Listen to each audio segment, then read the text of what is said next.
Yüzlərinizdəki meydə əcillərdi, dağlardı, həmməsini yox edən retinol mazdı. Ötən videolarımızda aytıb verdik. Yetişməkavadı. İndi yenə şundan katta partiyada aldırdıq.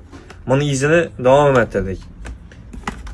Kollagen maz. Yüzünüzdə yaşartırışqa, elastikligini yaxşılaşqa işləb verər, tınıqlaşdırır. Keyingisi ramaşka boladı.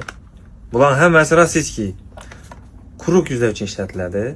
Bu mazlardan həməsi gün aşağıdan işlətilədi. Kündəkində işlətmiyorlar bunlardı.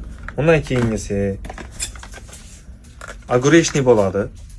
Bu nəsə yağlı, azğına yağlı yüzlər üçün işlətilədi. Azanda keşdə, azanda emas.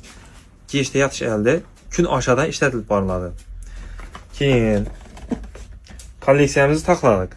Hər xilindən var. Yetişmək kaladagən muammamızın özü yox. Bunday darlar kərək bolsa, bizə Ahmet Çəp təkəmizin 2 filialından boladı. Bizə abunə olub qoyun.